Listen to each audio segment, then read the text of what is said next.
Grizz Nation, it is another game day update, but this one might be the most exciting. Number one, I have my favorite guy, Will Guillory, here to talk to me about the Pelicans. But number two, Jaren Jackson Jr. could make his season debut today.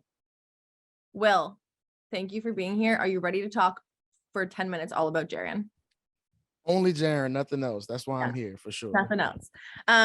All jokes aside, the injury report is kind of the biggest exclamation mark, question mark surrounding today's game against the Pelicans in New Orleans. Desmond Bane just got announced that he is out for at least 2 to 3 weeks. He'll be reevaluated. He is suffering a little bit of a toe injury. John Morant, who was out last game, is back in. He's not on the injury list. Jaren Jackson Jr. is questionable for the very first time this season, which means there is a good possibility that he makes his debut tonight. And then Zion on the other side is questionable tonight. Did you know that Jaren and Zion have only played once against each other in Jaren's entire career? That's insane. Once. That's insane. Yeah. I saw you posted the clip the other day of Jaren saying he wanted to block Zion dunk. So I was looking forward to seeing them finally go up against each other. So hopefully both of them can go from questionable to available tonight, and we can see them meet at the rim and see who wins that battle. I love that you saw that, because I deleted it after like 3 minutes because I got nervous. I wasn't trying to like spark any like drama between the two, because Jaren said that, like, I had asked him, who's the one person that you want to block that you haven't had a chance to block, and he said Zion, but he also said, like, I like Zion, I just want to be able to block him. You know what I mean? So I didn't want to like nothing wrong with a little good competitiveness. And it's a good thing I'm like constantly stalking your Twitter account, so I see all the stuff you're posting all the time. So no worries. Post delete. Anyway, Will, let's get to it. The Pelicans are 7-6. They just came off a win over the Houston Rockets, where like it seemed like everyone was scoring. BI had 20 points, Zion 26, Larry Nance Jr. had over 20 as well. The Grizzlies coming off a loss, but they're 9-5 on the season. Let's talk about what these teams do good, what these teams do bad. I'm going to start, like I said, talking about Jaren. If Jaren is in today, and this is a tough question for you, Will, because we have not seen him this season. If he's in tonight, does it change anything in terms of the way the Pelicans approach the game? Because he has been a defensive player of the year candidate. He is a huge presence in the paint. They call him the Block Panther, for goodness sake. So does it change the way they score? Because they score a whole lot of points in the paint. Like right now they're third in the league in points in the paint, but now Jaren could be back in. Yeah, there's no doubt he's a game changer on both ends. We know how he defends the rim, and he can play the 4, he can play the 5. So I think that gives them some lineup versatility. I think is going to be really interesting just to see the way Zion's able to defend him, because obviously Zion's kind of up and down on defense.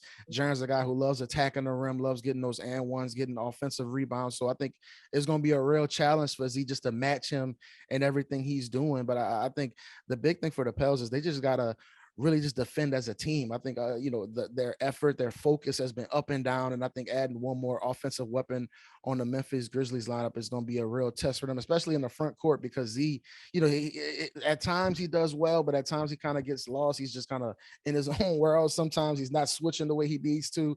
He's not bringing the physicality the way we're used to seeing him on offense. So I think it's going to be good for him to walk in and be like, okay, I got a real challenge here in Jaren Jackson. I got to lock in and to see what it looks like if he comes in with that type of mentality.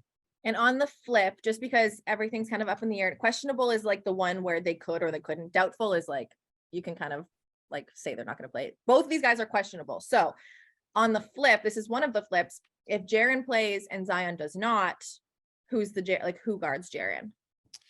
I would guess the Pels maybe go Jackson Hayes just to kind of have a bigger body in there. Jackson Hayes hasn't been playing that much. So he's got a DNP in probably like the last 4 or 5 games. So maybe we don't see Jackson. Maybe they throw a Trey Murphy in there to do a little court spacing. I don't know if that's the type of guy you want to put on Jaren Jackson, just because he's way bigger than Trey.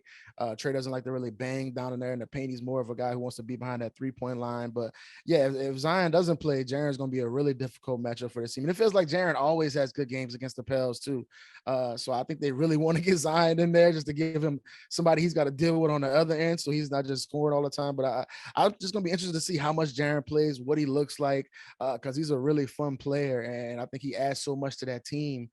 So I would love to see him play tonight just to see what that Grizz team looks like. Because I mean, I cover the Pels, but I just love watching the Grizzlies. That's a fun team. They get up and down. They do dances. They mobbing people during the post game interview. So it's always fun to watch, especially when they go against the Pels. Okay, so you mentioned Jaren always having good games against the Pelicans. Let's talk about a certain New Orleans Pelican that even when he was on another team, always has good games against the Grizzlies, and it pisses everyone off. Not really. We love him. CJ McCollum. Everybody loves him. Right now, he is averaging 18 points a game, 5.5 rebounds, almost 6.5 assists, shooting like almost at least close to the lowest percentage he has in his career, not like super efficient right now. But however, the Grizzlies come to town. In the 27 games he's played against the Grizzlies in his career, he's averaging over 23 points a game with multiple 30 and 40-point games against the Grizzlies. He's obviously a big shooter, a big scorer for the Pelicans. And then, of course, on the other end, Desmond Bane, the second leading scorer for the Grizzlies, is out. So they have one person, Pelicans have one person who plays really freaking well against the Grizzlies. The Grizzlies have one player who they rely on a lot for points. That matchup cannot look good in terms of going in the Grizzlies' favor. Yeah, I think or lack of matchup, I guess. Yeah, right. Well, I think CJ's looking for a favorable matchup right now because he's going through a real slump. He's not shooting the ball well at all. He's been going through a little non-COVID illness. He was sick for a couple games. He had a little finger issue he was dealing with, so he was having some trouble getting control of the ball, just getting his shot off comfortably. If it just he hasn't looked comfortable on the court for probably a good week or two, and I think he's starting to feel a little better. We talked to him yesterday at practice. He was speaking confidently. He was like, "Hey, I'm gonna keep shooting my shots. There's gonna come back. I know who I am as a player. I know the work I put in. So I think he's gonna turn it around. But I think it's just one of those things where he just needs to have one good game, a game where he kind of sees some shots go in, and his confidence is gonna come back. Maybe it's the Grizzlies because he's used to playing well against them. So I know Pels fans are hoping that CJ wakes up because my Twitter mentions are firing up CJ constantly after games. They're waiting for him to be the third piece of the big three, and he really hasn't been that since earlier this season. So they need him to start playing well to complement Zion and BI. I feel like the Pels are really struggling right now on offense because CJ isn't making those shots. He isn't spacing the floor the way they need to for Zion and BI. So if he can kind of wake up, I think this team is going to look like a different team. And you're right, not having Bane there, I think is going to be big because he's one of those big, strong guys who can get into CJ, make things difficult for him. So we'll see what the Grizzlies kind of do to try to match up with CJ. But yeah, I think this is a big one for CJ. I think he's focused on coming in and just getting himself going, just to figure it out. And the Pels are trying to do some different things to help him out. But at the end of the day, he's got to make some shots. He's getting open looks. You're going to get open looks when you play with Zion. You just got to start making them. Yeah. Let's talk about some of those ways that the teams are scoring, because both these teams are top 10 in rebounding, second chance points, points in the paint. They're both top 5 in points in the paint, but they do it in very different ways. And I say that only because it feels like the Pelicans play a little bit more like bruiser style in the key, like get it into JV, like get it into Zion, who's a big body, whereas the Grizzlies are scoring in the paint because it's jaw driving, or it's, Brandon Clark putting up floaters mid key. How do you envision this matchup in terms of how these teams score the same, but also so differently? Yeah, the big thing when you go against the Grizzlies, of course, is matching up with those guys in transition. Ja Morant getting out in the break, throwing those crazy dunks down.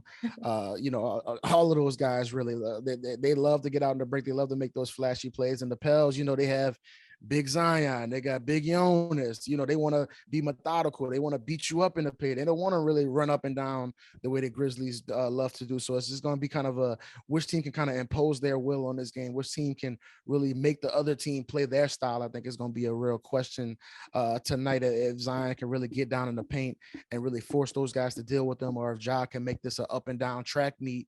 I think that's going to be a real interesting matchup. But also we love whenever these two teams talk about the big guys banging down in the paint. JV and Steven Adams, two sumo wrestlers down there, two old school big men. I love seeing these two guys play against each other. Obviously, I got to cover Steven for one season during the COVID year, so it's fun seeing those two guys kind of match up. JV, of course. Yes, and you broke the news to me that apparently they traded houses or something like that, Well, I or don't know not about New technically Orleans, trade. but Yeah, Steven because lives in JV's old house here. yeah, that's hilarious. I can only imagine what Jonas's house looked like. I just think of him like as an old Viking with like axes on his wall, or like a huge like a bear head or something like that on the wall. It's He's like into one of hunting. those. They're actually both into like fishing and like that kind of thing. So very like Yeah, guy. they're those type of woodland guys you'll see living in a wood cabin during the off season, something like that. Those two type of dudes. So yeah, I just want to see those two guys match up, and the Pels fans are just hoping we don't see a whole lot of Ja Morant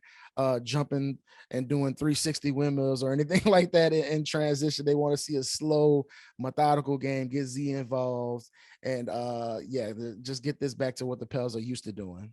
All right, my very last question for you then. Let's go with matchups that you know are going to happen. So it cannot be Zion. It cannot be Jaren. Give me the one matchup, because we haven't even talked about Brandon Ingram, Dylan Brooks, John Morant, whoever is going to be there. So give me the one matchup, because this is the first time the Grizzlies fans are seeing Pelicans this season. The one matchup that you think, tell Grizzlies fans who they need to look out for. Yeah, I think the big one is obviously CJ versus Ja Morant. We talked about that before. CJ needing to get himself going. Ja Morant being such a force going to the paint, but also on top of CJ, I gotta throw Jose Alvarado in there too, Mr. GTA. I mean, you talked about all the scoring the Pels had in the last game. I think Jose Alvarado kind of single-handedly won that game for them in the Houston Rockets game, just kind of being the pest that he always is, getting offensive fouls on the other team, sneaking up behind people and getting steals. He got Kevin Porter Jr. kicked out of the game because he got so mad at Jose Alvarado because he pulled a GTA on him late in the game. So yeah, if CJ can't slow Ja Morant down, can Jose come in, poke him in the side, grab him when the ref isn't looking, just do a whole bunch of annoying Jose stuff, the stuff that opposing teams hate about Jose, but the Pels fans love him to death for doing it. So yeah, I think watching Jose and Ja go at it, two smaller guards, but two dudes with hearts like lions. They're just gonna go at it. And I love to see when Jose was really able to lock in against another guard, and Ja's the type of guy he can do that again. So I think that'll be a fun matchup as well. I love that one. I love that one. I wouldn't have guessed it. So I love that you brought that up. And this is why we do this, folks. We're getting it straight here, people, from the other team. Well, thank you so very much. We will see you again on New Year's Eve. We love a little New Year's Eve matchup. Yeah. Do I need to get like my hat or like the little streamers or something? Yeah, we gotta figure out. We should get props for our next one. We have to. We're gonna figure that out. Yeah, we got you guys. Stay tuned. But for tonight's game, it does tip off at 6:30 p.m. Central Time. Or maybe a little bit after, because it is a national TV game. But you can tune in on Bally Sports Southeast and the Bally Sports Plus app.